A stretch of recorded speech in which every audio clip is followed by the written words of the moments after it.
Baik. Assalamualaikum warahmatullahi wabarakatuh.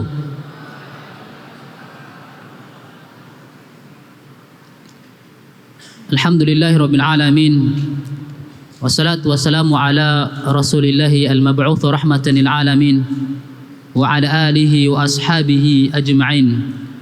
Amma ba'du. Kaifa halukum?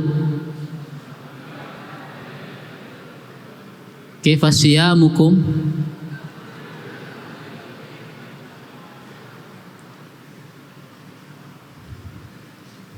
Baik. Nashkurullah azza wa jalla ala hadha aw hadhihi an-ni'am. Falhamdulillah, Allah subhanahu wa ta'ala yu'tina fursatan kabiratan limuqabalati hadha syahr al-azim. Naam. Al-fursatun ghaliyah la yu'tiha illa man rahimahullahu tabaraka wa ta'ala. Taib sawfa hadi ashar, tafaddalu ila huna. La an arakum fil wara' hakadha. Tafaddalu ikhwah. Naam. Santri semua yang dirahmati Allah Subhanahu wa taala, ini bukan sebuah pelanggaran, tapi ini adalah wewenang dari seorang muhadir. Berbicara Indonesia atau bahasa Arab itu wewenangnya. Taib. Jadi bukan mukhalafah. Mafhum? Naam. Taib ikhwah, sebelum kita mulai masuk ke temanya, ada sedikit penyampaian yang ini sering ditegur ulang kali. Antum ikhwah taqaddamu. Hadzal fariq al-faraq imla al-faraqat. Baik. Ada sebuah kaidah usul fiqhiyah yang harus disampaikan biar kita ini paham. Kaidah usul fiqhiyah mengatakan maslahatul 'amma muqaddamatun ala maslahatin khassah. Apa kaidahnya? Maslahatun 'amma muqaddamatun ala maslahatin khassah. Kemaslahatan bersama harus didahulukan, diprioritaskan dari kemaslahatan pribadi. Mafhum hada? Mafhum? Baik. Artinya seperti ini. Jikalau ada sebuah amalan yang di situ ada dua kemaslahatan. Maslahat yang semuanya mendapatkannya atau kebaikannya semuanya yang mendapatkannya. Ada juga maslahat yang ketika dilakukan kebaikan itu hanya perorangan, pribadi. Ketika keduanya bertemu dalam satu waktu, maka mana yang harus kita prioritaskan? Mana yang harus kita prioritaskan? Yang pertama atau yang kedua? Maslahat yang am, maslahat bersama. Paham sampai sini? Nah, contohnya ketika muhadharah memberikan manfaat untuk perorangan atau untuk semuanya. Semuanya. Lalu qiraatul Quran, maslahatnya untuk semuanya atau perorangan? Semuanya, benar. Hah? Jawab dengan ilmu. Jangan jawab seseorang yang tidak memiliki ilmu. Baik. Ikhwah, inilah harus kita prioritaskan dalam kehidupan ini. Maslahat bersama harus didahulukan. Ketika antum membaca Al-Quran, itulah sebuah ibadah. Memang Ramadan bulan ibadah, tetapi jangan sampai maslahat itu menimbulkan keegoisan kepada diri antum sendiri. Jangan sampai maslahatnya mengganggu kemaslahatan kepada orang lain. Ibadah yang antum lakukan jangan sampai mengganggu orang lain. Kalau seandainya jam 11 atau jam 12 waktunya tidur, tiba-tiba ada teman antum yang bangun kemudian nyalain lampu baca Al-Quran di tengah-tengah kamar dengan suara yang keras, antum marah atau enggak? Marah atau enggak? Marah atau enggak? Maka ketika di detik-detik seperti ini kita berkumpul di majelis ilmu, yang mana majelis ilmu ini dinaungi oleh para malaikat, ketika antum ribut mengganggu teman-temannya lainnya, malaikat marah atau enggak? Malaikat marah atau enggak? Hah? Jawab dengan ilmu ya. Artinya malaikat datang ingin memberikan rahmat, memberikan ketenangan, sakinah, tetapi karena ada yang ribut, ngomong sana sini baca Al-Quran, Allahu Akbar. Jadi terganggu orang yang ingin fokus terhadap muhadharah, mendapatkan ilmu. Ini harus kita pahami. Jadi maksud di sini bahwa baca Al-Quran itu bukan sesuatu haram pada zatnya, enggak. Tapi kita harus lihat kondisinya, ya. Lihat kondisinya. Kita harus lihat waktunya. Kapan kita harus menempatkan diri kita untuk baca Al-Quran, dan kapan kita harus memproteskan diri untuk menjadikan maslahat itu bersama. Mafhum? Jadi bisa jadi tilawah yang antum bacakan itu bukan hanya mendatangkan kebaikan, tapi justru mendatangkan mudarat. Apa mudaratnya? Kezaliman. Menzalimi saudara antum yang di sampingnya ingin fokus dalam kajian, bahkan menzalimi ustadz antum yang di depan ingin memberikan kajian karena tidak didengar, karena tidak diperhatikan. Ini saya bilang terhadap orang-orang yang baca Al-Quran, ya, apalagi orang yang ngobrol, ya. Yang ngobrol suruh maju ke depan.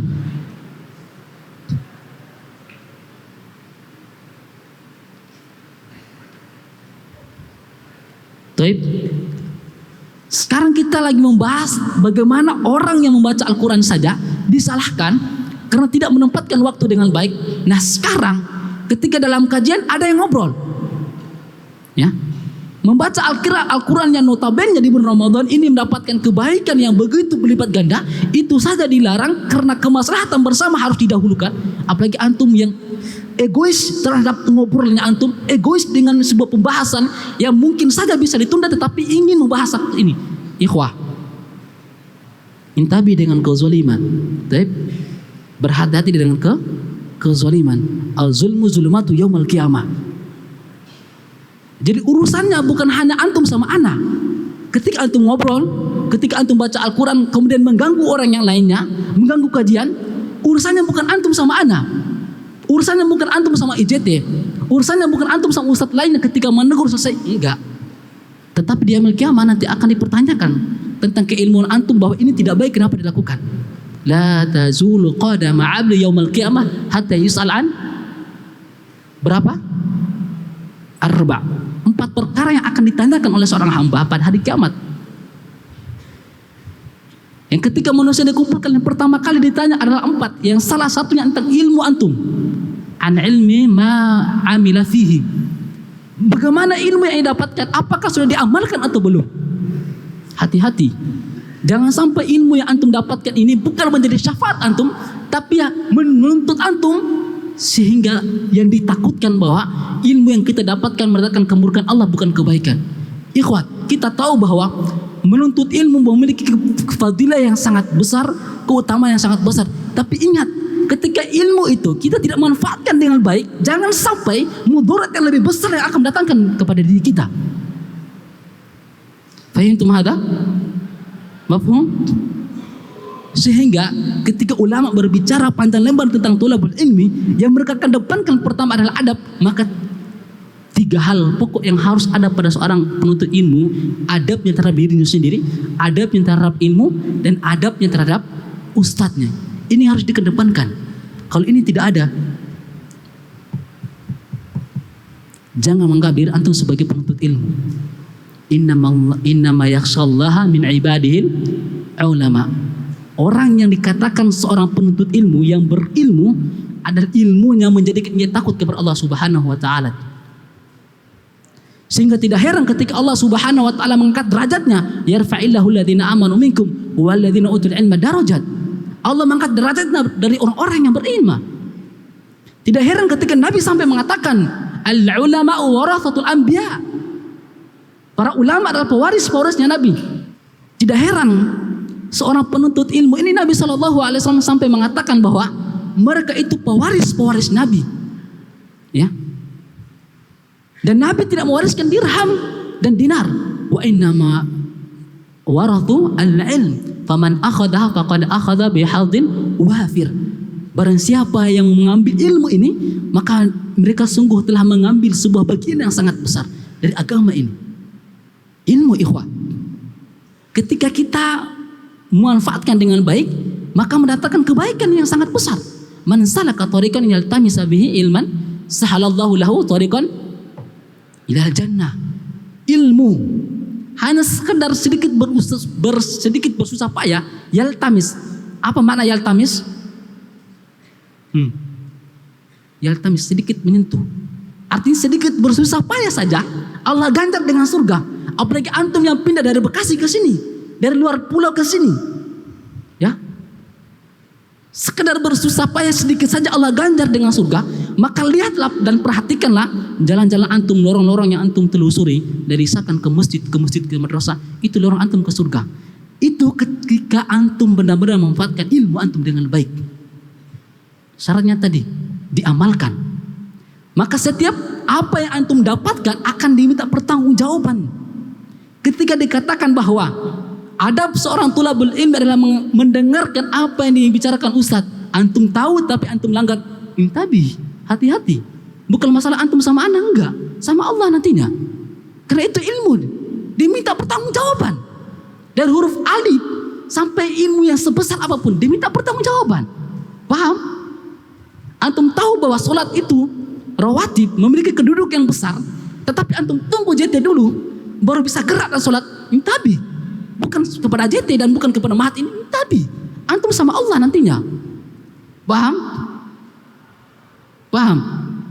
Antum tahu bahwa kebohongan itu adalah haram, tidak boleh, tapi antum berani berbohong sama ustaz ketika antum bermukhalafah, intabi. Bukan sama ustaz, sama Allah nantinya. An ilmi fihma amila bih, akan ditanyakan tentang ilmunya apa yang diamalkan. Paham sampai sini?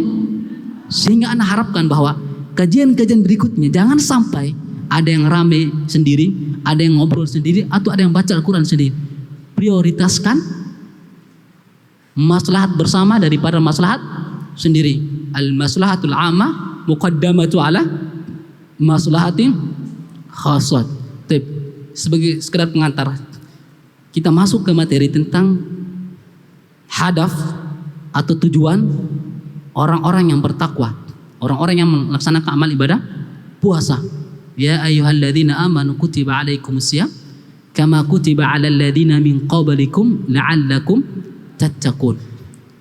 Ketika Allah Subhanahu wa taala mewajibkan kepada kita berpuasa, yang tujuannya sudah Allah tentukan, sudah ada Allah letakkan, yaitu untuk menjadi hamba-hamba yang bertakwa. Lantas bagaimana takwa itu sehingga Allah Subhanahu wa taala sampai meletakkan amal ibadah puasa yang kita laksanakan selama 30 hari, sebulan namanya, tetapi diganjar dengan amal dengan takwa. Ikhwan, banyak perkataan ulama yang berkaitan dengan takwa. Ada perkataan mengatakan, Umar bin Abdul Aziz, seorang khalifah, yang mengatakan, at-taqwa al-wa'izina kathirun wal-amilina qalilun. At-taqwa, banyak orang yang berbicara tentang ini, banyak orang yang mewasiatkan, banyak orang yang menasihati satu sama lain di antara mereka dengan bertakwa. Wal amilina qalilin. Tapi ketika kita melihat bertingkat pengamalannya, sangat sedikit dari mereka yang mengamalkan ini. Sehingga ada yang mengatakan bahwa at-taqwa khairu libasin fa illam takun taqiyan fa anta ariyan. Takwa adalah sebuah pakaian yang menutupi dirinya. Ketika engkau tidak bertakwa, maka sebenarnya engkau tidak berpakaian. Pakaian di sini bukan zahir, tapi batin. Ingat, kita didomisi oleh dua bagian, jasad dan ruh. Jasad kita diperintahkan untuk menutup aurat, sehingga kita menutupnya dengan pakaian. Walaupun mahal kita beli, kita memperindah pakaian tersebut hanya sekedar menutupi jasad. Tapi ingat bahwa yang mendominasi kehidupan ini adalah ruh. Tanpa ruh, jasad tidak bisa berapa-apa. Tanpa ruh, jasad tidak berdaya. Dan ingatlah bahwa pakaiannya ruh itu adalah takwa. Ketika seseorang tidak memiliki takwa yang ada pada dirinya, seolah-olah ruhnya telanjang. Antum kalau telanjang malu nggak sama orang lain? Malu nggak? Malu nggak? Nah, lantas kenapa nggak malu dengan setiap harinya ruh antum telanjang? Mafhum? Sehingga takwa ini perlu kita ketahui. Banyak sekali ulama dengan versinya menggambarkan takrif ataupun pengertian takwa. Kita bacakan bersama sehingga kita tahu bahwa saking pentingnya takwa ini sehingga Allah Subhanahu wa taala menghadiahkan bagi orang-orang yang berpuasa. Qila li Tolkien bin Habib sif lana at-taqwa. Tolkien bin Habib seorang ulama ditanya oleh seseorang, gambarkanlah kepada kami, jelaskan kepada kami apa itu takwa. Lalu ia mengatakan, i'malu bi ta'atillah ala nuri minallah wa tarju thawaballah. Kamu beramal kepada Allah Subhanahu wa taala, melaksanakan ketaatan kepada Allah Subhanahu wa taala dengan cahaya hidayah yang Allah Subhanahu wa taala titipkan kepada dirimu, sehingga dengan hidayah tersebut kamu sadar akan kebesaran Allah, sehingga kamu mengharapkan pahala dan ganjaran dari Allah Subhanahu wa taala. Wa tarkul ma'asi bi nuri minallahi takhafu adzaballah. Dan begitu pula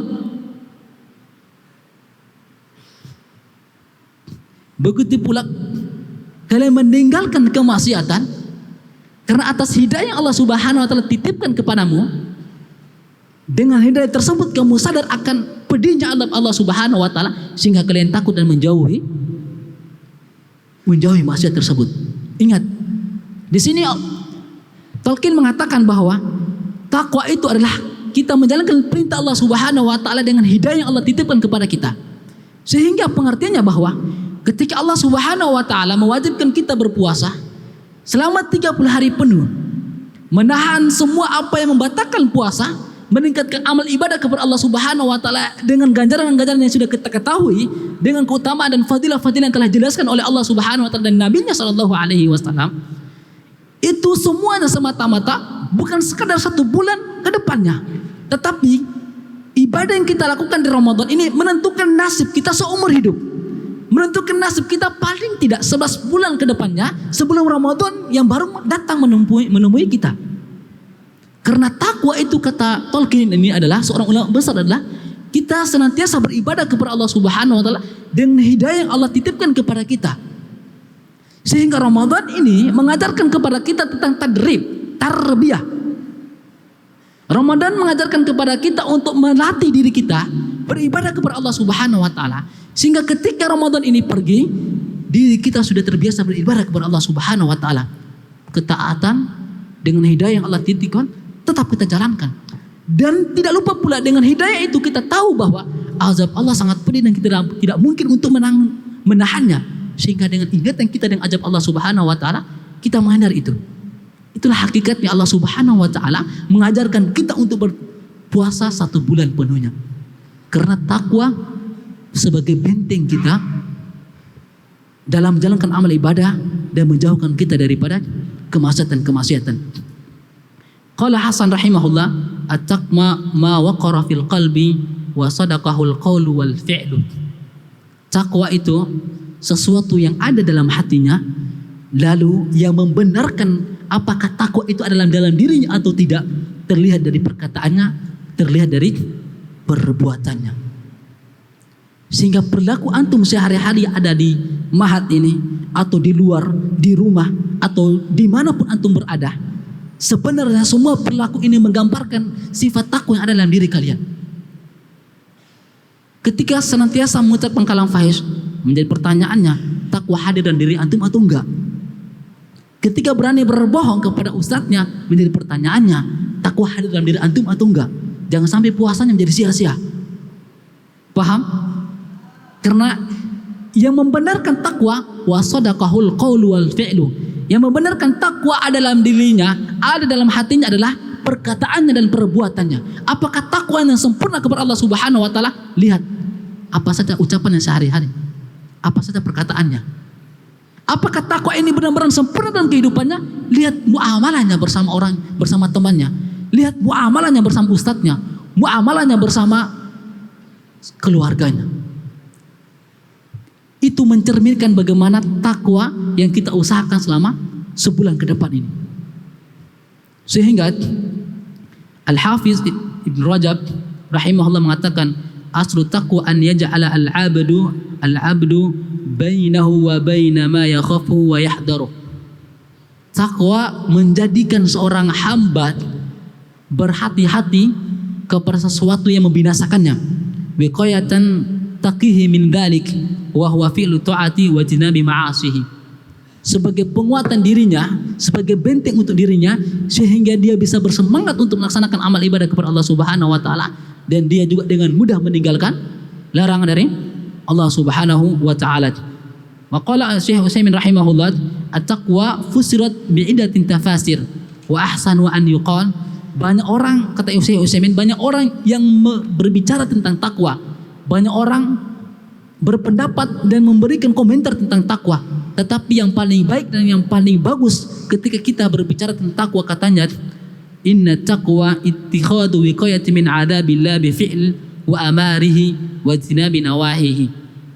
Takwa itu ketika kita menjadikannya sebagai benteng, sebagai penguatan untuk kita beribadah kepada Allah Subhanahu wa taala, dan dia juga sebagai benteng kita untuk tidak melakukan maksiat kepada Allah Subhanahu wa taala.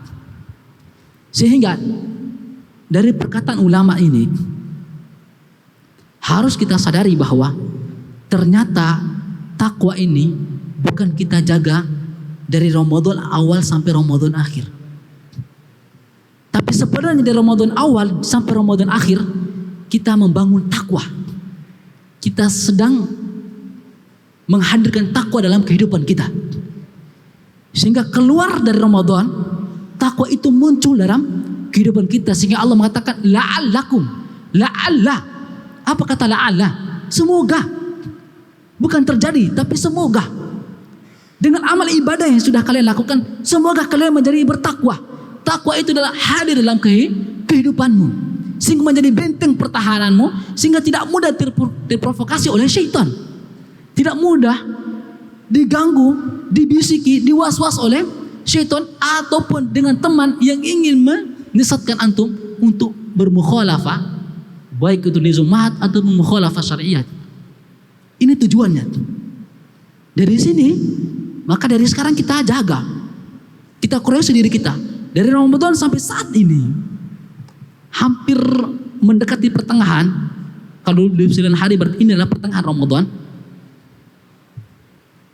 Ibadah apa yang sudah saya lakukan sehingga sudah menjamin bahwa takwa itu sudah hadir dalam kehidupan saya? Kualitas puasa saya seperti apa?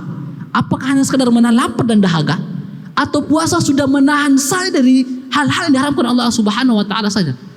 Bukan sekadar lapar dan dahaga, tetapi semua yang Allah larang sudah saya tinggalkan. Begitu juga dengan kualitas ibadah kita yang lainnya. Solat-solat sunnah kita, apakah sudah saya perhatikan dengan betul, bukan hanya sekadar nidom di mahat ini, tetapi itu juga menjadi bekal saya karena saya tahu ilmunya.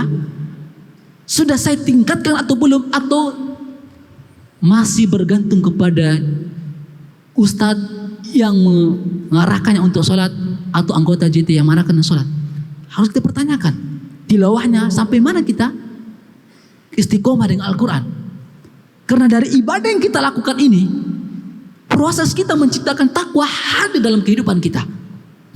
Ketika kita tidak maksimalkan ibadah yang kita lakukan, maka jangan salahkan orang lain, maka jangan salahkan Allah Subhanahu wa taala ketika takwa tidak ada dalam kehidupanmu.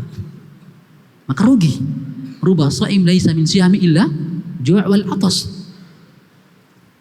Banyak orang berpuasa tetapi tidak mendapatkan amal ibadah puasanya kecuali lapar dan dahaga. Jangan bayangkan bahwa hadis ini berbicara tentang amal ibadah saja, enggak, tapi kehidupan ke depan antum. Capek-capek antum beribadah selama 30 hari, tetapi setelah itu hangus karena ibadah puasa yang kita lakukan tidak menghadirkan takwa. Ini maksudnya sebenarnya. Ruba shaim laisa min siyami illa ju' wal atas.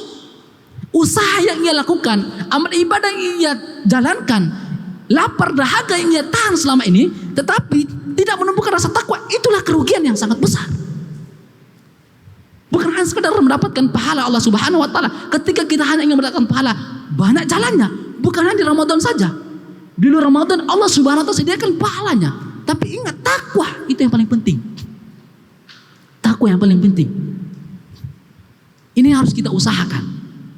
Jangan sampai Ramadan hadir hanya sekedar tradisi, keluar, kita tidak berubah. Takwa tidak ada dalam kehidupan kita. Rugi namanya. Mafhum? Baik.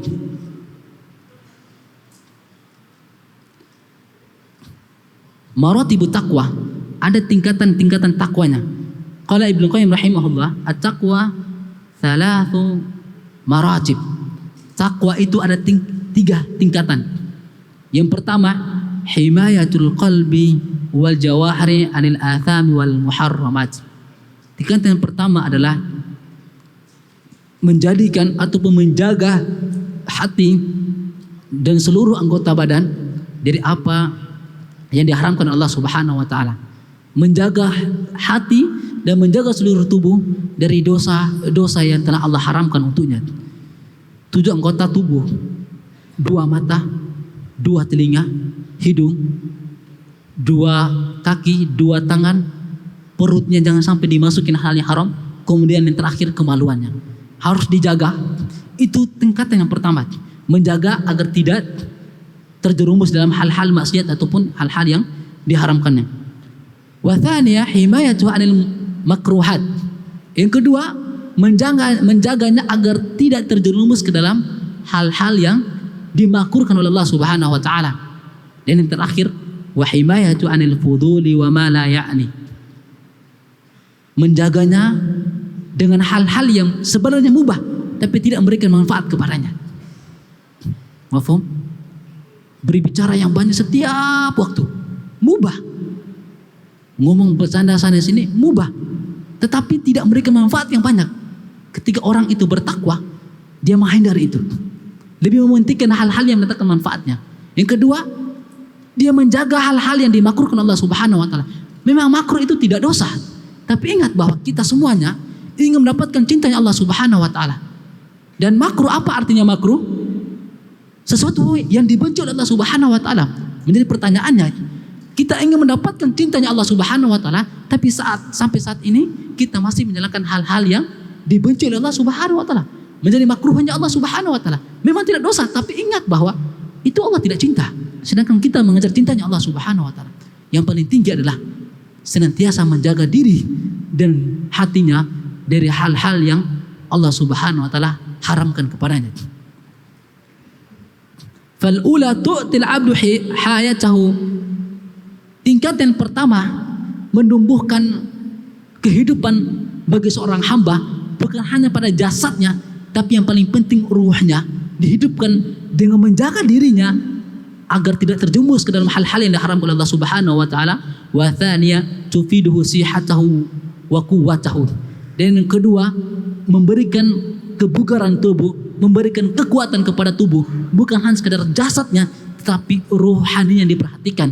Antum tidak makan, tidak minum sehari saja lemas, apalagi ruh antum ketika tidak diberi makanan dengan ibadah-ibadah kepada Allah Subhanahu wa taala, maka semestinya ruh ini adalah lemah ketika tidak diberikan amal ibadah kepada Allah Subhanahu wa taala. Yang ketiga, taksibuhu suwaruhu wa farhu wa bahjatuhu. Yang ketiga, ketika dia menahan dirinya dari hal-hal yang sebenarnya boleh tapi tidak mendatangkan berbagai banyak faedah kepadanya, maka itu sesungguhnya memberikan kebahagiaan dan mengangkat derajatnya. Hal-hal yang mubah saja ditinggalkan karena dia ingin memprioritaskan hal-hal yang lebih mendatangkan manfaat baginya.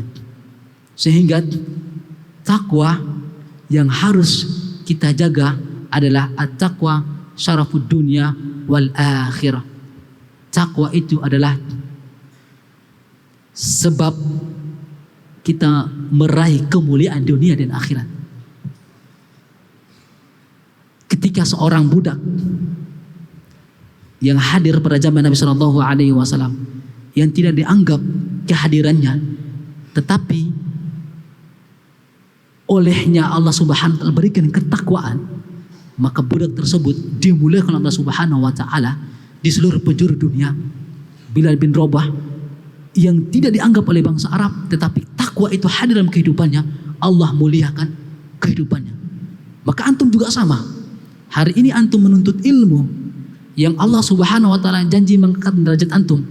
Bahkan Nabi Shallallahu alaihi wasallam ketika seorang sahabat yang bernama Sufyan bin Al-Marwadi datang kepada Nabi Shallallahu alaihi wasallam mengatakan, "Aitaitu ya Nabi di atlubal ilmi." Wahai Nabi, saya datang karena untuk menuntut ilmu kepadamu. Maka Nabi mengatakan, "Marhaban li talibil ilmi, fa inna talibal ilmi la tahuful malaikah." Selamat datang wahai penuntut ilmu, sesungguhnya penuntut ilmu malaikat menaunginya dengan sayap-sayapnya, wa tazilluha biha, dan menaunginya dan membentangkan sayap-sayapnya, ridha bima yasna, karena senang atas apa yang ia lakukan. Malaikat senang dengan apa yang antum lakukan, maka tentunya lebih diproteskan lagi antum dapatkan kemuliaan ketika takwa ini hadir dalam kehidupan antum. Sehingga Ramadan mengajarkan kita beribadah kepada Allah Subhanahu wa taala yang nantinya ganjarannya takwa. Sebenarnya itu adalah menaikkan derajat kita, menjadikan kita mulia di hadapan Allah Subhanahu wa taala. Wa taqwallahu wasilata li husulil ilmi, dan takwa juga sebagai wasilah datangnya ilmu. Ketika antum menuntut ilmu tanpa ada takwa dalam kehidupan antum, maka berbagai hal-hal yang sebenarnya tidak antum lakukan, antum akan lakukan. Berbicara, ngobrol, tidur dan sebagainya. Ketika antum tidak memperhatikan itu, maka sebenarnya takwa tidak ada dalam kehidupan antum. Karena takwa wasilah untuk kita mendapatkan ilmu. Takwa wiqayah untuk tidak melakukan hal-hal yang semestinya tidak kita lakukan. Jadi ketika proses penuntutan ilmu ini, seharusnya takwa sudah hadir dalam kehidupan kita. Seharusnya takwa sudah kita munculkan dalam hati kita, sehingga rasa takut akan tidak ada keberkahan ilmu sudah harus ada. Dengan rasa takut itu kita benar-benar memperhatikan penjelasan ustaz, tidak tidur dan sebagainya. Karena takwa wasilatul li husulil al-ilm. Qala Hafidz Ibnu Al-Jauzi rahimahullah, zahiru taqwa syarafud dunya wa batinuha syaraful akhirah. Zahirnya takwa menggambarkan tentang kemuliaan seorang di dunia, tetapi di balik batinnya atau sirnya, rahasia dari ketakwaan itu mengangkat seorang hamba terhadap kemuliaannya di yaumil akhir nanti. Karena Allah Subhanahu wa taala janji akan mengangkat derajat orang-orang yang bertakwa.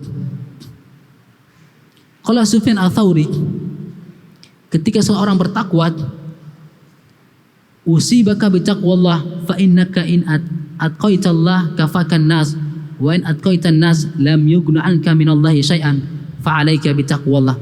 Ketika seseorang ini bertakwa kepada Allah Subhanahu wa taala, maka Allah akan datangkan cinta manusia kepadanya.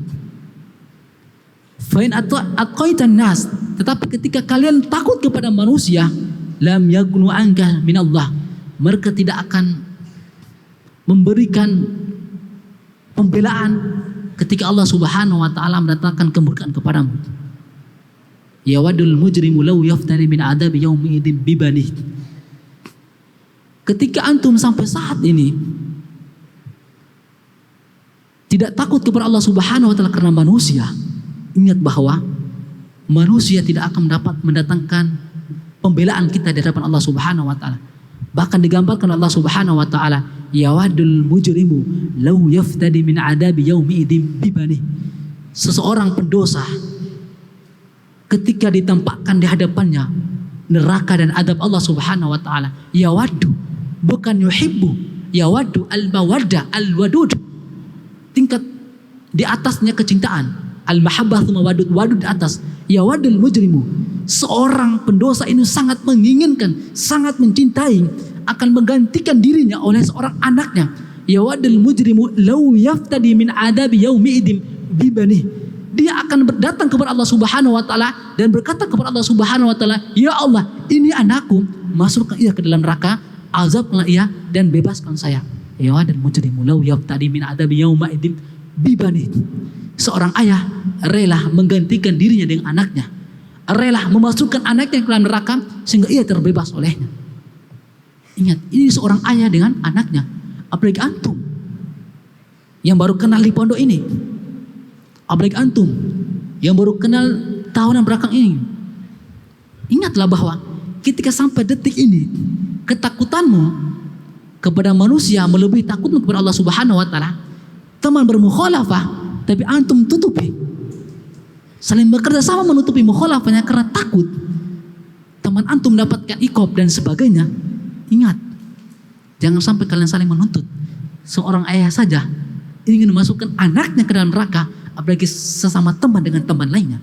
Takutlah kepada Allah Subhanahu wa taala. Inilah manfaatnya takwa, menjadikan kita sadar bahwa ternyata yang harus saya jaga adalah hubungan saya kepada Allah Subhanahu wa taala, bukan sekedar hubungan saya dengan manusia. Baik.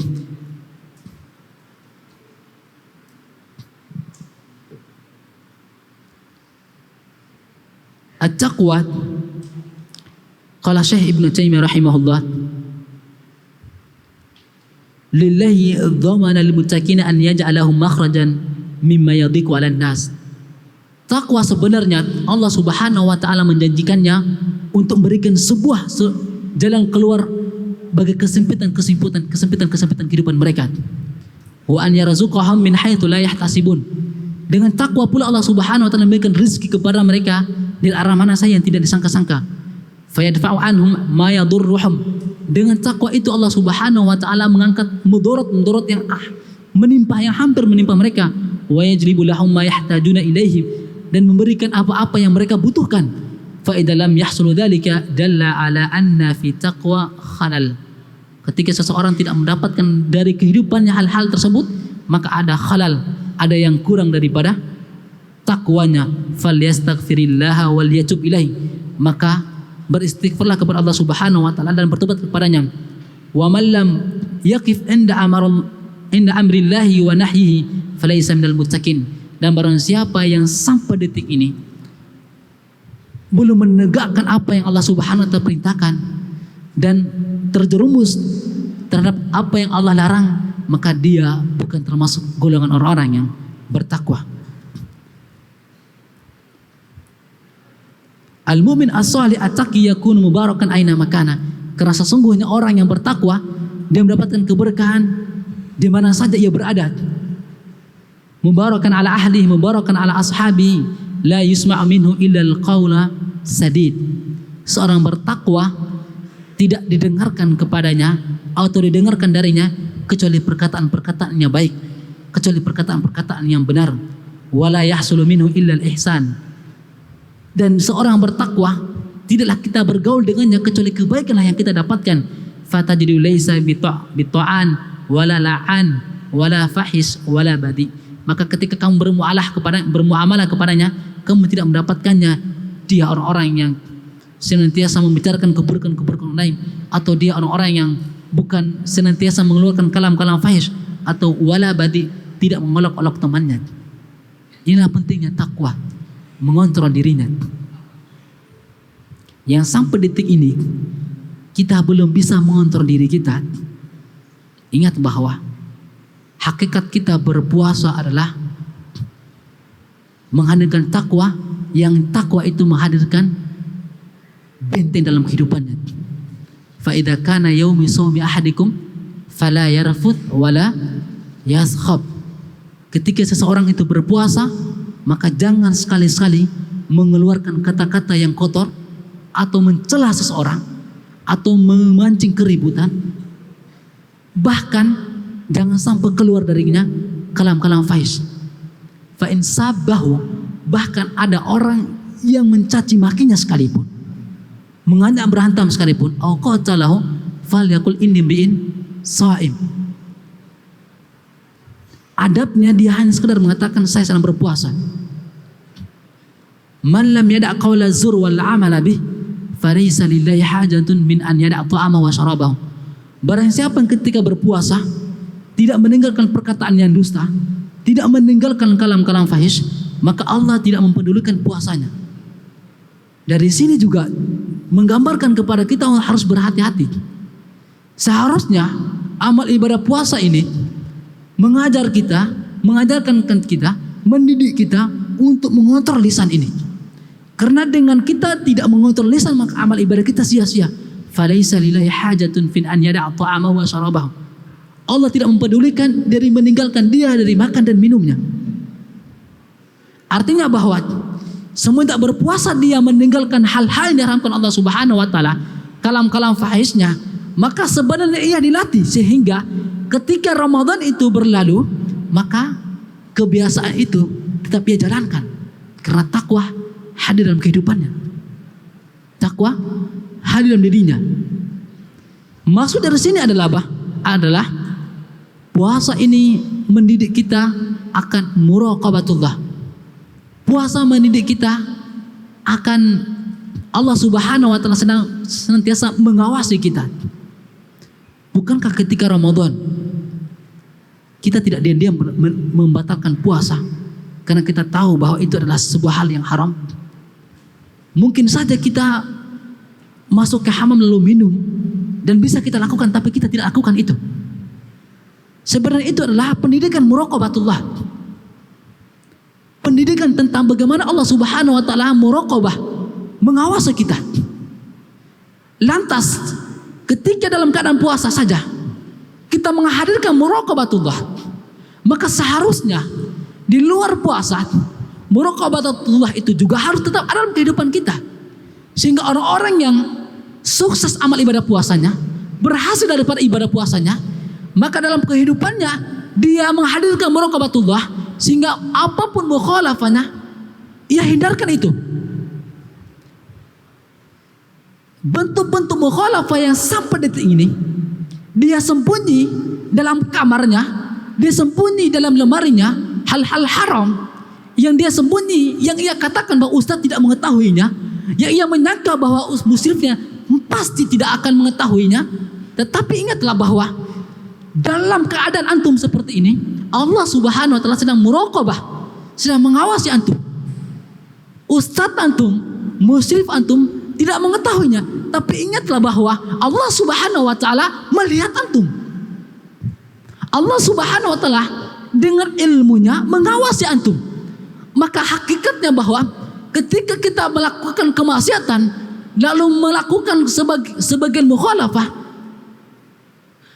hubungan kita bukan hanya sekedar kepada ustadznya, tapi kepada Allah Subhanahu wa taala. Pertanyaannya bahwa apakah takwa tidak menghadirkan muraqabah kepadamu atau tidak?